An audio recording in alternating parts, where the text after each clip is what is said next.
रंग बरसे भीगे चुनर वाली रंग बरसे। नमस्कार। एशियन भारत की इस विशेष पेशकश यानी कि एशियन भारत की रंगीली होली में आप सभी का स्वागत है। मित्रों, आज हम आपके बीच एक देश के ऐसे कवियों से रूबरू करवाने के लिए यहाँ उपस्थित हुए हैं जिनकी कविताओं में कहीं ना कहीं देश को जागृत करने की, देश को दिशा देने की वो परंपराएं हैं जिन परंपराओं को लेकर पूरा देश विशेष रूप से होली का आगाज करता है। मैं सबसे पहले स्टूडियो में उपस्थित कवियों से आपको परिचित करवाना चाहता हूं। यहाँ हमारे बीच उपस्थित हैं आयुषी भंडारी, जो कि हास्य और श्रृंगार की बहुत अच्छी कवित्री हैं। ये इंदौर से ही हमारे बीच उपस्थित हुई हैं। हमारे बीच पीपल रावा से उपस्थित हुए हैं श्री विवेक शर्मा, ये बहुत अच्छे व्यंग्यकार हैं। और साथ ही हमारे बीच उपस्थित हैं शाहजहाँपुर के एक छोटे से क्षेत्र हिमालेश्वर से श्री गोविंद दांगी, जो बहुत अच्छे गीतकार हैं। मैं आप सभी का स्टूडियो में स्वागत करता हूं। जैसा कि मैंने बताया कि होली का पर्व है और मैं कहना चाहता हूं कि लाल, हरे, पीले, नीले सतरंगी वेश धरते हैं और गुदगुदाहट भरी कविताएं अब हम पेश करते हैं पिचकारी रंगों की और भावों के रंगीन मिजाज से। श्रोताओं दो अनुमति तो काव्य यात्रा का श्री गणेश करते हैं। आप लोग दीजिए अनुमति तो कवि सम्मेलन का श्री गणेश करते हैं। ये कवि सम्मेलन उस दौर की परंपरा का आगाज करता है जहां कहीं ना कहीं बुझे हुए मनों को, बुझे हुए मन मस्तिष्क को मुस्कुराहट देने की बात हो। आज के इस दौर में जब बहुत सारे तनाव आदमी को रसातल में ले जाते हैं, तब कवियों की कविताओं से उनके चेहरे पर मुस्कुराहट बरकरार रहती है। कोई कवि कहता है कि जिसकी मस्ती जिंदा है उसकी हस्ती जिंदा है, वरना कुछ लोगों को देखकर लगता है कि ये जबरदस्ती जिंदा है। इसलिए जबरदस्ती जिंदा रहने की जरूरत नहीं है। हंसते खिलखिलाते रहो, चेहरों की मुस्कुराहट को बरकरार रखो, क्योंकि हंसते हुए कटे जिंदगी तो अच्छा है। आंसुओं में गम नहीं बहा करते और गम के बादल छटेंगे तो खुशी आएगी, क्योंकि सुख दुख संग नहीं रहा करते। इसलिए इन परंपराओं को लेकर कहीं ना कहीं कवि सम्मेलन शुरू किया जाता है। मैं कवि सम्मेलन की परंपरा के अनुसार निवेदन कर रहा हूं आयुषी भंडारी जी से, वो आए और सरस्वती वंदना प्रस्तुत करें। नमस्कार, मैं आयुषी भंडारी और आज इस कार्यक्रम की शुरुआत हम माँ सरस्वती की वंदना से करते हैं। स्वागत। शारदा माँ में दर आई, चरणों में शीश नवाने, माँ शरण में ले ले मुझको, बेटी आई है मनाने। हो माँ शारदा माँ, माँ शारदा माँ, तेरी जय हो माँ, माँ शारदा माँ, तेरी जय हो माँ, जय हो माँ, जय हो माँ, सुन लेना माँ, माँ शारदा माँ, तेरी जय हो माँ। इसका पहला बंद।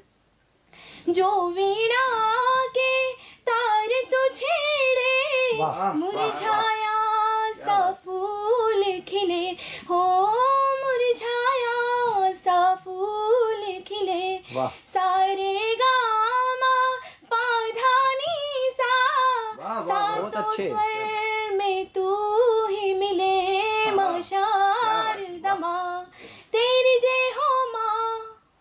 जय हो। आयुषी भंडारी ने सरस्वती वंदना से इस कवि सम्मेलन की शुरुआत की। और मैं मालवा में बैठा हुआ हूँ और मालवा के लोग हमेशा मस्ती में रहते हैं। मालवा का आदमी बहुत ज़बरदस्त मस्ती को अपनी ज़िंदगी का आयाम बनाता है और मालवा का आदमी हर चीज़ में मस्ती देखता है। मालवा का आदमी चतरा भी होता है। दुनिया जमाने में यदि मच्छरदानी में छेद हो जाए तो लोग उस पर टेप चिपका देते हैं। कपड़ा फंसा देते हैं। मगर मालवे के आदमी का चतरापन देखो, वो उस छेद के सामने वाली साइड करता है दूसरा छेद, फिर उसमें फंसाता है पाइप, ताकि मच्छर इधर से घुसे और इधर से बाहर। जो मच्छर तक का बाईपास कर दे वो मालवा का। और अपन इंदौरी तो जग में निराले, रात की 2 बजे भी पोहे खा ले। इसलिए उस मस्ती को जिंदा, अच्छा टेंशन लेने की जरूरत नहीं है, अटेंशन में रहो। जब हम टेंशन से मुक्त होते, नहीं तो आजकल लोग जबरदस्ती छोटी छोटी चीज का टेंशन पाल लेते हैं। वो उधर घर से मैं निकला तो रास्ते में जुम्मन चाचा सिर पे हाथ धर के बैठे थे। मैंने कहा चाचा क्या हुआ? बोले यार डॉक्टर साहब बहुत बड़ा टेंशन है। मैंने कहा टेंशन किस बात का है? बोले एक न एक दिन मैं मरूंगा। मैंने कहा इसमें टेंशन पालने की क्या जरूरत है? जिसका जन्म हुआ है उसकी मृत्यु सुनिश्चित है, जो बना है वो फना है, तो फिर टेंशन किस बात का? अरे बोले मैं ये सोच रहा था कि जो आखिरी में मरेगा उसको कब्रिस्तान कौन लेके जाएगा यार। तो छोटी छोटी बात का टेंशन लेके आदमी अपनी जिंदगी को कहीं ना कहीं रसातल में ले जाता है। लेकिन कवि उस जिंदगी को बाहर निकालकर वो काम करता है जो कहीं दुनिया में हंसने खिलखिलाने का पैगाम यदि कोई देता है तो वो कवि होता है। हमारे बीच हिमालयेश्वर से, जो कि शाहजहांपुर के पास में एक क्षेत्र है, वहां से गोविंद दांगी जी उपस्थित हुए हैं।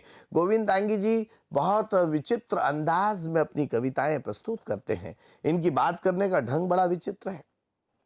इनके लिए मैं कहना चाहता हूं गोविंद भाई कि बात हीरा है, बात मोती है, बात चांदी है, बात सोना है, बात हर बात को नहीं कहते, बात बात बन जाए इसी बात का तो रोना है।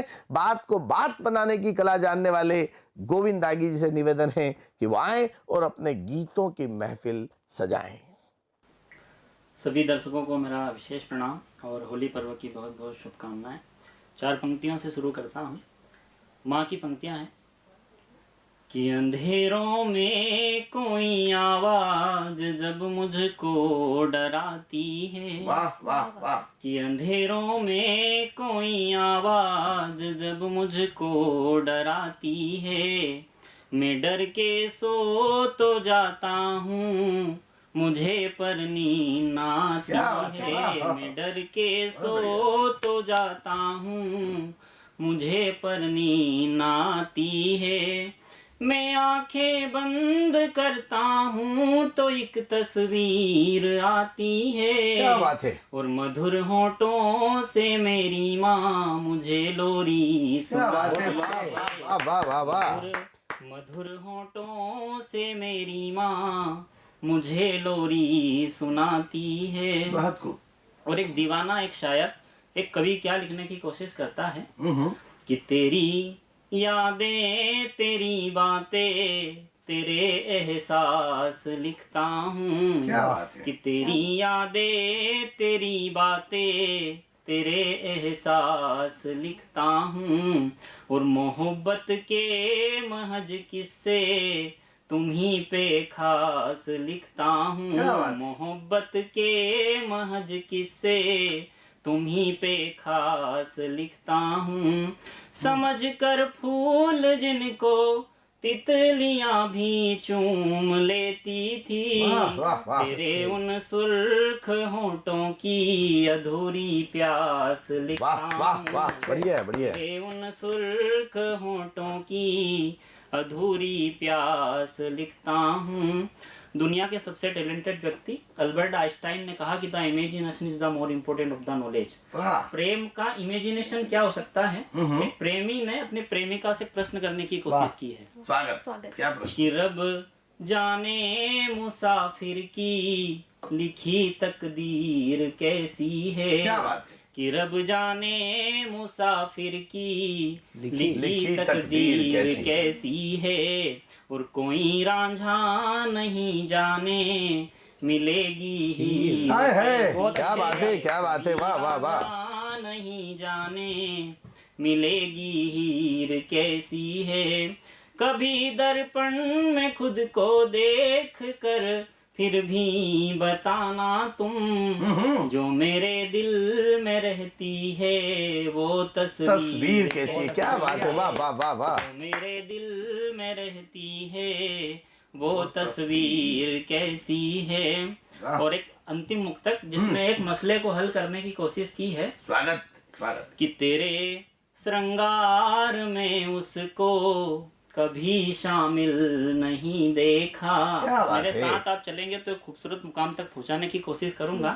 स्वागत। तेरे श्रृंगार में उसको कभी कभी शामिल नहीं देखा, और उलझते कुछ सवालों का अभी तक हल हाय है, वाह वाह वाह वाह। उलझते कुछ सवालों का अभी तक हल नहीं देखा, कि मसला चांद में है दाग क्यों सुलझा रहे थे जो, उन्होंने गाल पर तेरे अभी तक तिल नहीं देखा। क्या बात है, वाह वाह वाह वाह। उन्होंने गाल पर तेरे अभी तक तिल नहीं देखा।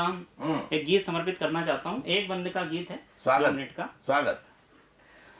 कि प्रीत के गीत जब भी लिखूं फूल पर, पाखुरी सा सदा ही सजाऊं तुम्हें, वाह वाह वाह वाह। और गोविंद बनकर दूं आवाज तो राधिका सी सदा ही मैं पाऊं तुम्हें। क्या बात है, क्या बात के है। गीत जब भी लिखूं फूल पर।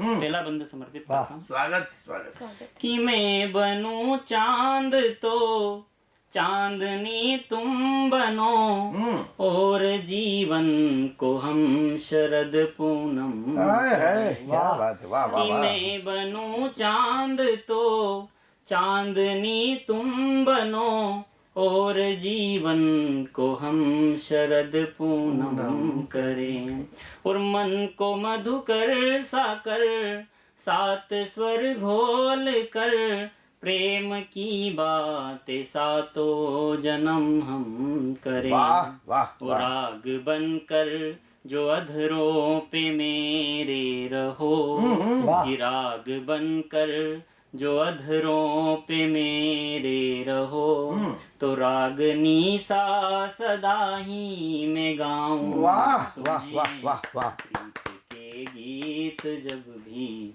लिखूं फूल पर। बहुत बहुत धन्यवाद। वाह, श्रोता। खूब अच्छे। ये थे गोविंद दागी, जिन्होंने अपने गीतों से, अपनी स्वर लहरियों से श्रृंगार की बात की। देखिए, ये श्रृंगार के कवि, अपन तो भंगार के हैं, क्योंकि हास्य में भंगार ही ज्यादा काम आता है। मगर ऐसा नहीं है कि दुनिया में कविता संदेश नहीं देती। कविताओं का संदेश निसंदेह पूरे देश में किसी वक्त यदि कलेश से बाहर कर सकता है, तो किसी वक्त कुछ विशेष संदेश भी दे सकता है। इसलिए कविता की वानगी एक अपने नए रूप में होती है, इसमें कोई दो मत नहीं। और ये तेवर हैं कविताओं के, जो अलग अलग ढंग से, अलग अलग तरीके से, अलग अलग रूप में प्रस्तुत किए जा सकते हैं। और इन्होंने जो तेवर प्रस्तुत किया, वो गीतों का तेवर था, वो गानों का तेवर था। गाने भी अलग अलग किस्म से हो सकते हैं, लेकिन इस गैर को बदलना चाहता हूं, क्योंकि गाड़ी भी अपने तरीके से जब पटरी से आगे बढ़ती है तो अलग अलग किस्म। अच्छा, क्या होता है, सबकी सोच अलग अलग। जैसा मैं बता रहा था कि लोग टेंशन में रहते हैं, अब टेंशन भी किस्म किस्म का हो सकता है, तरीके तरीके का हो सकता है। अभी एक कवि सम्मेलन में मैं पहुंचे तो रास्ते में 4-5 छोरे आ गए मेरे पास, पाकिस्तान का टेंशन लेके। और मैंने कहा, उस पाकिस्तान का क्या टेंशन पालना है यार, जिसके वजीर आजम को रात की 2 बजे भी अमित शाह का सपना आ जाए तो वो नींद में चौंक के उठ जाता है। और उस पाकिस्तान का क्या टेंशन पालना यार, जितना उसका रक्षा बजट है, इतने की तो इंदौर के गोराकुंड चौराहे पे छोरे चिलम फूक देते हैं, फोकट टेंशन पाल लेते हैं। वो भारत पाकिस्तान की बॉर्डर पर मुर्गी ने अंडा दिया, लड़ने लगे दोनों देश के सैनिक, अंडा हमारा, एक रास्ता निकाला गया। जो भी सैनिक विरोधी सैनिक को 1 मिनट में सबसे ज्यादा चनकट मारेगा, लप्पड़ मारेगा, अंडा उसका। सबसे पहला नंबर भारत के सैनिक का आया, उसने 1 मिनट में 32 चांटे मारे। अब पाकिस्तान का सैनिक बोला, भाईजान मेरे को आपको 1 मिनट में 33 चांटे मारना है। तो भारत का सैनिक बोलना, काहे के चांटे मारना है, अंडा ले जा। तो अपनी देशभक्ति तो कैसे भी हो सकती है। ये अलग अलग तेवर होते हैं, मगर एक ऐसा तेवर जो व्यंग का तेवर है, जिसमें विशेष किस्म होती है, क्योंकि हमारे देश में हास्य अलग होता है, व्यंग अलग होता है। व्यंग की बात बड़े तरीके से कभी पहुंचाता है, धीरे धीरे जैसे सुई में धागा पिरोया जाता है, उसी तरह से व्यंग लोगों के दिल पर दस्तक देता है। तो मैं एक ऐसे व्यंगकार को आपके बीच लेकर आ रहा हूं, जो हमारे बीच पीपल रामा से आए हैं। नाम है उनका विवेक शर्मा। विवेक शर्मा जी को इन पंक्तियों के साथ बुलाना चाहता हूं कि शब्द की सरिता का घाट कह दूं तो गलत नहीं होगा, भावों की धारा का पाठ कह दूं तो गलत नहीं होगा। और पीपल रामा से आए विवेक शर्मा, इनको व्यंग के मंचों का सम्राट कह दूं तो गलत नहीं होगा। विवेक शर्मा सर, बहुत बहुत धन्यवाद। प्रणाम आपको, सभी श्रोताओं को मेरा प्रणाम एवं इस रंग के त्यौहार की हार्दिक हार्दिक शुभकामनाएं। हम जिनके कारण हमारे देश में रंग है, मैं पहले उनकी बात करूंगा। जिनके कारण हम ये होली का उत्सव मना पाते हैं, इतना रंग हमारे जीवन में है, जो खुद को बेरंग करके सरहद पर खड़े रहते हैं, उनको एक बार प्रणाम कर लें, फिर काव्यता का प्रारंभ करते हैं। स्वागत है, स्वागत है। क्या है मेरे देश के जवान वो कि रंग रंग में उमंग जंग वाला भाव लिए, शीश चढ़ा दिए भारत माता की झोली में। रंग रंग में उमंग जंग वाला भाव लिए, शीश चढ़ा दिए भारत माता की झोली में। देशभक्ति भावना में झूमने लगे थे वह, देशभक्ति भावना में झूमने लगे थे वह। वंदे मातरम जन गण वाली बोली में, वंदे मातरम जन गण वाली बोली में। सुखदेव राजगुरु शेखर भगत जैसे, सुखदेव राजगुरु शेखर भगत जैसे वीर मिल गए सब इंकलाबी टोली में, वीर मिल गए सब इंकलाबी टोली में। और अपने लहू से होली खेलते जो सीमाओं पे, उन्हें याद करे हम इस बार होली में। अपने लहू से होली खेलते जो सीमाओं पे, उन्हें याद करे हम इस बार होली में। और एक पुत्र जिसके पिताजी सरहद पर खड़े हुए हैं, वो पुत्र कहता है कि पापा, पिछली 3 होलियां बीत गई, 3 दिवालियां बीत गई, आप घर नहीं आए, इस बार आप घर आइए। और 2 पंक्तियां पुत्र अपने पिता को देता है, और फिर 2 पंक्तियां पिता अपने पुत्र को देते हैं। सुनिएगा क्या होती है उनकी होली, क्या होती है उनकी दिवालियां। स्वागत। कि पुत्र बोला पापा इस बार होली पे आ जाओ, बहुत सरल शब्दों में कहा है मैंने, कि पुत्र बोला पापा इस बार होली पे आ जाओ, संग में बाजार जाके पिचकारी लाऊंगा। पुत्र बोला पापा इस बार होली पे आ जाओ, संग में बाजार जाके पिचकारी लाऊंगा। और अगर आपका बचपन याद आ जाए, आप क्या मांग करते थे अपने पिताओं से कि संग में बाजार जाके पिचकारी लाऊंगा।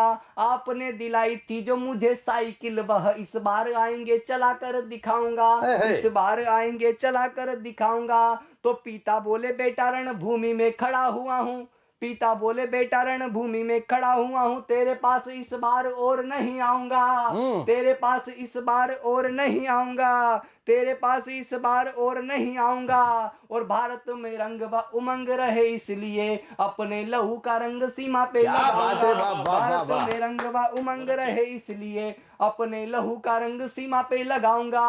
और वो बेटा शहीद होकर जब अपने घर आता है, तब उसकी माँ उससे संवाद करती है, उसकी लाश सामने पड़ी हुई, और माँ कहती है कि विदा हुआ भारती से भारती का एक लाल, आज फिर रक्त से ये भूमि लाल हो गई। तिरंगे में लिपट के आया माँ का वीर बेटा, देख कर बेटे को माता बेहाल हो गई। अब माता कह रही है कि कौन था वो कायर जो छुप कर वार किया, कौन थी वो गोली बेटा तेरा काल हो गई। और मातृभू के कर्ज को उतार दिया बेटा तूने, आज तेरी माँ भी तुझ पे निहाल हो गई। मातृभू के कर्ज को उतार दिया बेटा तूने, आज तेरी माँ भी तुझ पे निहाल हो गई, आज तेरी माँ भी तुझ पे निहाल हो गई। बहुत बहुत धन्यवाद। वाह वाह वाह वाह। ये थे विवेक शर्मा, जिन्होंने सैनिक की होली किस तरह से मनाई जा सकती है या मनाई जाती है, उसको अपनी कविता के माध्यम से बहुत अच्छे तरीके से, बड़ी खूबसूरती से हमारे श्रोताओं तक पहुंचाया है। एसीएन भारत के श्रोताओं,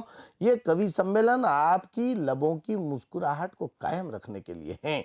ज़्यादा तनाव पालने की ज़रूरत है नहीं, क्योंकि तनाव पालने से संकट बढ़ते हैं और खुशमिजाजी संकट को दूर कर देती, संकट का समाधान कर देती है। और ये जितने भी कवि यहाँ बैठे हैं, यदि ये लबों की मुस्कुराहट को बरकरार रखने में कामयाब होते हैं तो शायद आपको नहीं पता है कि इनके मन में, इनके सीने में न जाने कितने जख्म दफन हैं। जो कवि आपको हंसाता है वो अपने सीने में 1000 जख्म पाकर भी कभी उसका अभिव्यक्तिकरण नहीं करता। अपने जख्मों को भी आईना बनाया हमने आपको हंसता हुआ चेहरा दिखाने के लिए। और इतना आसान नहीं होता भूतों का तमाशा बनना। कलेजा चाहिए जमाने को हंसाने के लिए। वो कलेजा लेकर जमाने को हंसाने की जो कोशिश करता है वो कवि होता है। और निसंदेह कवियों की अपनी अपनी तकनीक होती है। ये हमारे बीच में मैं हास्य की कवित्री को आपको के साथ साक्षात्कार करवाना चाहता हूँ। अब ये हास्य भी बड़ा विचित्र होता है। हर बात को यदि अपने तरीके से कह दे कवि तो हास्य पैदा हो जाता है। अभी इन कवियों को लेकर आ रहा था मैं, रास्ते में रीजनल पार्क आया तो ये कवि बोलने लगे, बोले सर थोड़ा सा अपन रीजनल पार्क घूम के चलते हैं। मैंने कहा चलो, अभी तो वक्त है शूटिंग में। रीजनल पार्क गए, वहां बैठे थे 2 इल्लू। वो पुलिस आ गई। पुलिस वाले ने कहा क्यों, शादीशुदा हो? बोले हाँ शादीशुदा है। तो बोले यहाँ क्यों बैठे हो, घर जाओ। तो वो बोला साहब घर जाएंगे तो कयामत आ जाएगी, इसका पति इसको मार डालेगा और मेरी पत्नी मेरे को खा जाएगी। तो कैसे कैसे अभिव्यक्तिकरण किया जा सकता है, इसमें कोई दो मत नहीं कि कवि जब अपनी बात को रखता है तो उस अपने अंदाज में रखता है। मैं इस कवि सम्मेलन की अगली कवित्री को आपके बीच उपस्थित करना चाहता हूं, जो हास्य भी पढ़ती हैं, जो श्रृंगार भी पढ़ती हैं, जो विचित्र रस की कवित्री हैं। नाम है इनका आयुषी भंडारी। मैं कहना चाहता हूं आयुषी जी आपके लिए कि हर खिले फूल पर नाम तुम्हारा लिखा, हमको कांटे मिले हैं चुभन के लिए, और तुम्हारे ओठों पर सागर मचलता रहा, हम तरसते रहे आचमन के लिए। आयुषी भंडारी। नमस्कार। अपने काव्य पाठ का आरंभ मैं अपने आराध्य प्रभु श्री राम के नाम से करना चाहूंगी। और देश में आज भी अगर किसी को संदेह है कि प्रभु श्री राम क्या है और उनका क्या अस्तित्व है तो इस मुक्तक के माध्यम से सुने। स्वागत। तैरते पत्थरों में भी श्री राम देखे, हमने शबरी के बैरों में राम देखे, कोई जराना ऐसा न जहां मेरे प्रभु, कोई जराना ऐसा न जहां मेरे प्रभु, हमने हनुमान के सीने में राम देखे। बहुत अच्छे, बहुत बढ़िया बढ़िया। चलिए एक श्रृंगार का मुक्तक रखती हूँ। स्वागत। मैं सखियों के संग आऊंगी, तुम पनघट पर आ जाओ ना। मैं कोयल बनकर बैठूंगी, तुम बंशी बट बन जाओ ना। मुझे तीर्थ करा दो पिया, प्रेम में तुझ में ही तर जाना है। मुझे तीर्थ करा दो पिया, प्रेम में तुझ में ही तर जाना है। मैं डुबकी लगाने आऊंगी, तुम गंगा तट बन जाओ। देखिए ये वो प्यार होता है जो संपूर्ण हो जाता है, तो दो प्रेमियों का मिलन हो जाता है। परंतु प्यार में जब लोग जुदा हो जाते हैं, अगर सीधी भाषा में कहूँ तो उनका ब्रेकअप हो जाता है, तो लड़कियों का क्या व्यवहार होता है और लड़कों का क्या व्यवहार होता है, मैं तुलनात्मक रूप से बताना चाहूंगी। खांसी का मुक्तक है कि खा लिया धोखा इश्क में, खा लिया धोखा इश्क में, अब सीधा दी एंड करेंगे। खा लिया धोखा इश्क में, अब सीधा दी एंड करेंगे। जल्द अपनी दुल्हन की फोटो अब तुझको भी सेंड करेंगे। हे इसरो वालों, तुम चांद पर पानी खोज कर रखना। इसरो वालों, तुम चांद पर पानी खोज कर रखना। अब तो देसी पौवा लेकर सीधे ग्रह पर लैंड करेंगे। क्या बात है, वाह वाह वाह वाह वाह वाह। कि देश में कई बार ऐसा कहा जाता है कि हमारे धर्म और मजहब आपस में काफी लड़ रहे हैं, परंतु मेरा मानना अलग है। मुझे ऐसा लगता है कि हमारे देश में लोग बहुत जल्दी रिश्ते बना लेते हैं। सुनिएगा कि गुलाब जामुन की बची चाशनी से, गुलाब जामुन की बची चाशनी से शक्कर पारे बना लेते हैं। हम अपने दुश्मनों को गले मिल मिल के बना लेते हैं। अरे भिड़ाने वालों भिड़ा तो धर्म मजहब को आपस में, लेकिन हम हिंदुस्तानी हैं जनाब, हम चलती ट्रेन में भी रिश्ते बना लेते वाह हैं। वाह वाह वाह वाह। ऐसा है आयुषी जी कि रेल में, जेल में, खेल में और दिलों के मेल में जो संबंध बनते हैं ना वो स्थायी होते हैं। बिल्कुल। वाह। चलिए एक अंतिम गीत रखती हूँ, और ये गीत मैंने विशेष तौर पर किन्नर समुदाय के लोगों के लिए लिखा है। मेरा मानना है कि हमने काफ़ी हद तक मतलब उन्हें बहुत नज़रअंदाज किया है, परंतु अब इस होली से एक नई शुरुआत करते कि उन्हें समाज में विशेष दर्जा मिले और हम उनका सहारा बने। सुनिएगा। स्वागत।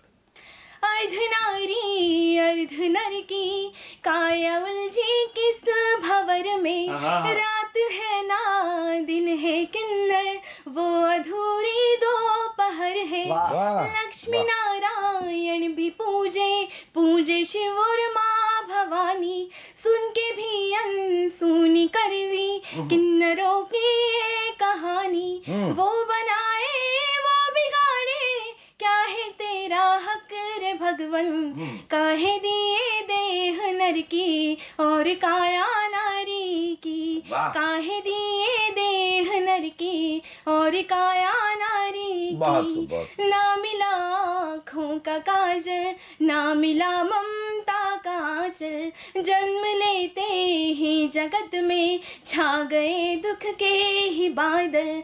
बालपन में छूटा आंगन, रूठी सखिया छूटा बचपन, आधा आधा साये जीवन, आधा आधा साये यौवन। आधे को पूरी जगह क्या देगा ये संसार भगवन, काहे दिए देह नर की और काया नारी की। इसका अंतिम बंद। स्वागत। देखी ताली देखी लाली, देखा ना दुख का समंदर, मुस्कुराते गाते देखा ना क्या मन के अंदर। मांग सूनी गोद सूनी, माँ नहीं कोई कहेगा, मर के भी पीटा गया हो ये भला कोई सहेगा। बद्दुआएं लेके भी वो दे गया दुआएं भगवन, काहे दिए देह नर की और काया नारी की, काहे दिए देह नर की और काया नारी की। धन्यवाद। वाह वाह वाह। ये थी आयुषी भंडारी जिन्होंने किन्नरों के लिए गीत लिखा। इस देश में अलग अलग तरीके से लोग अलग अलग किस्म के गीत लिखते हैं, इसमें कोई दो मत नहीं। इस देश में सबसे महत्वपूर्ण पहलू ये है कि जब किन्नरों ने इस देश की राजनीति में दखल दी तो इस देश की राजनीति में भूचाल आ गया। और जब शबनम मौसी और कमला जान जैसे लोग चुन चुन कर इस देश में, प्रदेश में, विधानसभाओं में महापौर के रूप में जब आने लगे तो ये संदेश, ये संकेत जाने लगा कि भ्रष्ट राजनीति को ठीक करने के लिए कहीं न कहीं इस समाज ने भी, इस वर्ग ने भी अपनी महती भूमिका अदा की। चाहिए क्या है कि भ्रष्टाचार बड़े विशेष तरीके से इस देश में पहुंचा है। जैसे भ्रष्ट हो गई राजनीति। अब एक भ्रष्ट राजनेता के 8 साल के बेटे ने पापा से पूछा, पापा मुझे राजनीति सिखाओ। पापा ने कहा बेटा तेरे को 8 साल की उम्र में क्या राजनीति सिखाऊं। अरे बोले नहीं पापा मेरे को तो राजनीति सीखना है। पीछे ही पड़ गया। तो पिताजी ने कहा देख बेटा ये जो तेरी माँ है ना ये सरकार है, मैं रुपए कमा के लाता हूँ, इसलिए मैं देश की अर्थव्यवस्था। बच्चा बोले पापा पापा फिर मैं। बोले तू आम जनता। और बोले जो घर में मेरा छोटा भाई है बोले वो निचला तबका। और बोले बहन है वो, बोले वो अधिकार। और बोले अपने वो काम वाली भाई वो, बोले वो कर्मचारी। अब रात को बच्चा ये राजनीति सीख के सो गया। 2 बजे रात को अचानक उसकी नींद खुली। भूख के मारे जब नींद खुली तो वो गया, उसने देखा कि छोटा भाई गंदगी में पड़ा रो रहा है। बहन देख के भी अनजान बनी हुई है। माँ घोड़े बेच के सोई हुई है और वो बापू जो वो नौकरानी के कमरे में घुसा पड़ा है। सुबह उठ के बोलता पापा पापा मैं राजनीति सीख गया।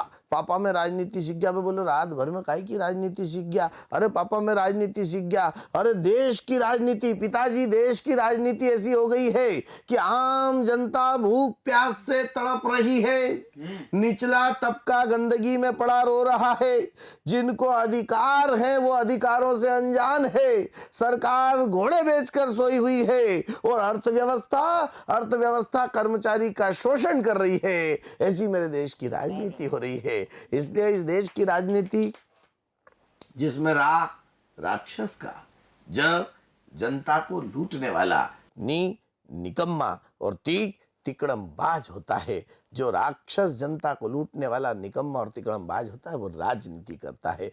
राजनीति की इन दुविधाओं के बीच कहीं न कहीं जब पर्व आता है, त्योहार आता है, तो हम अपनी जिंदगी को जीते हैं, उमंग के साथ जीते हैं, उल्लास के साथ जीते हैं। होली तो उमंग और उल्लास का पर्व है और होली के इस पर्व पर हम अपने सारे गिले शिकवे भूल जाते हैं और दुश्मन को भी गले लगाते हैं। ये पर्व, ये त्योहार इस देश की ताकत है क्योंकि ये हमारी संस्कृति का हिस्सा है। और होली तो अपने मालवा में तो बड़ी विचित्र और विशेष होती है। अपने मालवा में होली बहुत सारे तरीके से जानी जाती है। एक तरीका है कि अपने मालवा में जीजा और साली की होली होती है। एक साली बोली जीजा जी से, जीजा जी मैं पास हो गई, मिठाई खिलाइए। जीजा जी ने कहा और पास हो जाइए। तो मालवा में अपने अपने तरीके से, मालवा में जब हम बिल्कुल बीचों बीच में यहाँ देखते हैं पुरानी होली की वो तासीर, तो हमें एक दृश्य पता चलता है। मैं आपको अपनी एक कविता के माध्यम से मालवा की होली से रूबरू करवाना चाहता हूँ। मालवा की होली कैसी, आप एक एक संस्मरण सुनेंगे तो हास्य व्यंग की इस रचना को असली में कैसे जिया जाता है उसकी बारीकी से आप तह तक पहुंचेंगे। तो मालवा की होली, जीजा और साली की होली। होली के 4 दिन पहले होला सराय की साली बोली। होली के 4 दिन पहले होला सराय की साली बोली, जीजा जी अब की बार तो नहीं आएगी आपकी वो रंगीन टोली। पिछली बार तो मैं बहुत डर गई थी। हाय रब्बा ऐसा पकड़ा आपने मारे खुशी के मर गई थी। वो गुदगुदाती ठंडे पानी की पिचकारी मेरे अंग अंग पर रंग भर कर ऐसी मारी, उफ मेरी जोर से निकली थी किलकारी। भिगा दी थी आपने मुझको सारी की सारी। वो चिटुर चिटुर फुग्गे मत मारना, रंग लगाने आओ तो इधर उधर नहीं ताड़ना। सच कहूं जीजू तो होली में कुछ कुछ होता है, पराया तो दूर अपना ही अपने को भिगोता है। होली की मस्ती में मैं जब भी आती हूँ, आपके साथ भांग की गोली खाती हूँ, चक्कर भिन्नाटी आते ही आपको करीब पाती हूँ। मैं तो होली के ख्वाब से ही तरबतर हो जाती हूँ। मैं तो होली के ख्वाब से ही तरबतर हो जाती हूँ। आपका वो मिचमिचाता दोस्त जब भी आता है, आपका वो मिचमिचाता दोस्त जब भी आता है, उसकी बाईं आंख को शैल चतुर्वेदी जी का भूत चढ़ जाता है। शर्माता बहुत है बेचारा, अभी तो है ना वो कुंवारा का कुंवारा। होली पर याद आ रहा है मुझको वो किस्सा, मैं भी बनी थी उसका अजीब हिस्सा। आपको खींच कर ले जाते थे चौपाटी पर, कपड़े फाड़ कर लिटा देते थे गीली माटी पर। फिर वहां होता था बड़ा भारी कढ़ाव, घसीटते थे आपको तो खूब आता था ताव। 2 पकड़ते पांव, 2 पकड़ते हाथ, बाकी सारे के सारे हो जाते थे साथ। टांगा टोली करके आपको उसमें डुबाते थे। रंग बरसे भीगे चुनर वाली, रंग बरसे गाते थे। टांगा टोली करके आपको उसमें डुबाते थे, रंग बरसे भीगे चुनर वाली गाते थे। कभी ऊट पटांग फिसलाते थे और न जाने कहां आपको रंग लगाते थे। और न जाने कहां आपको रंग लगाते थे। फिर बाहर निकाल कर आपका मेकअप होता, कोई मूंछ बनाता तो कोई काले रंग से गाल धोता। धोती, कुर्ता, पगड़ी और नींबू मिर्ची की माला पहनाकर आपको उठाकर दन से गधे पर बिठाकर निकालते थे आपका जोरदार बाना। राह चलती लड़कियों पर कसते थे ताना। होली ऐसी भी होती है, ये मैंने पहली बार जाना। गैर निकालते बजाते बाजा और गाते थे गाना, फिर वो हल्कू राम के कुएं पर नहाने जाते, हल्दी के उपटन से रंग छुड़ाते, रगड़ते रगड़ते बुरबट्टे, गाल बहुत चिरमिराते थे। मस्त नहाने के बाद फिर हम मूंग के भजिए खाते थे। सच कहूं जीजू तो मुझे वो होली के रंगीन दिन साल साल भर याद आते थे। तूने मारी पिचकारी मोरी भिगी अंगिया को हम कई कई दिन तक गुनगुनाते थे। फिर शाम को होली की सेल होती, रंग के खेल के बाद रंगीनों की मेल होती, हंसाने वाले व्यंग्यपूर्ण टाइटल पर बार बार मुख से बाण निकलकर तन मन बदन में करते थे हंगामा। यहाँ भी चढ़ती होली ने गीला हो जाता पजामा, यहाँ भी चढ़ती होली ने गीला हो जाता पजामा। अरे होली पर होली पर होली पर अब तो वो मजाक ही नहीं आता है। दोस्त दोस्त को क्या, भाई भाई को खा जाता है। तब और अब में बहुत बड़ा फर्क हो गया। कल का स्वर्ग आज नर्क हो गया। थाम कर खंजर हाथ में निकलती है बस दहशत गर्दों की टोली।